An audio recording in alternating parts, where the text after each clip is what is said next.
Okay, so here we are about an hour into this, and a couple things popped up. The key doesn't work in the seat release, so that was fun getting the seat off of here. That's a problem I'm going to have to figure out, because obviously removing the seat's fundamental to getting access to everything underneath here.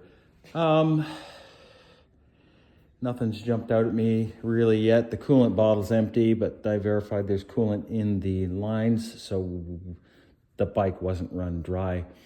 One of the things I like to do when I'm buying a vehicle that's had an extensive history like this, and most of the stuff I buy has an extensive history, like this guy here. I mean, it had 25, 30 years of abuse, right? This bike has probably had multiple owners and had multiple modifications installed, different GPS systems, different light systems, you name it, over the years. So there's lots of stuff, you know, harnesses like this that are routed, and are they tapped into anything? Are they tying into anything? Are they not?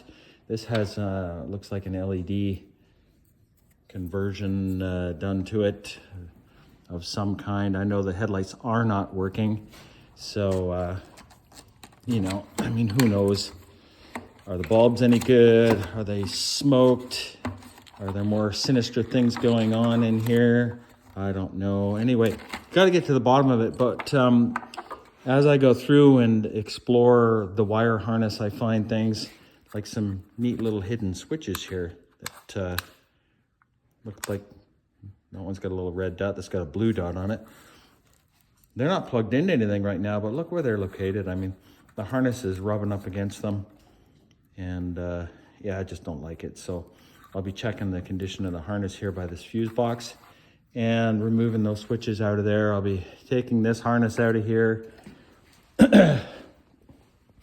Oh, there's a few more. Yeah, we've got some pretty heavy duty wire going on here that's not factory, that's running into a little fuse, and we got a relay. So hey, where do you think that's running? Well, maybe that's from the old light installation, but you can see all sorts of shenanigans have been going on.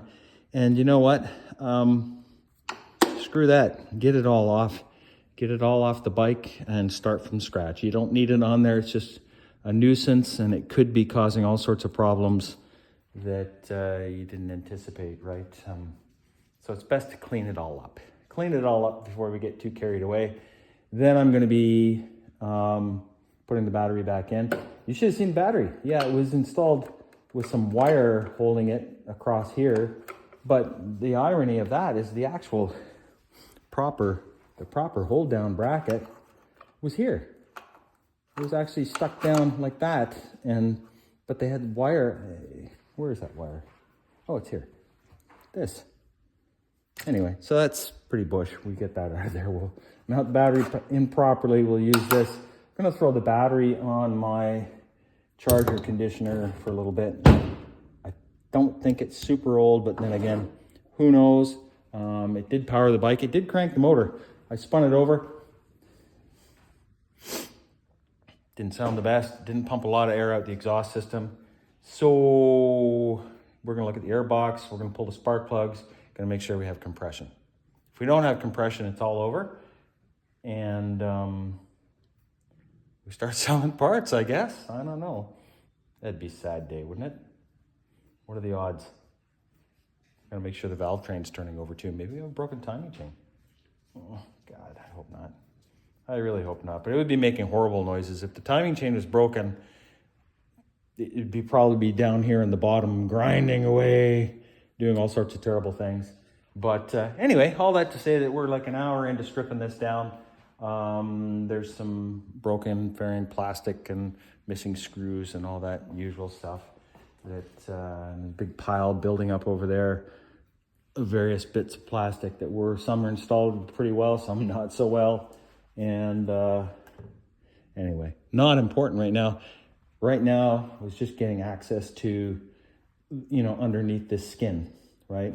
And there you can see that evidence of that pretty nasty fork seal leak, which is probably going on forever, which will not pass the safety, and you wouldn't want to ride it anyway, because it's like riding an old, an old bed frame or something with no dampening anyway.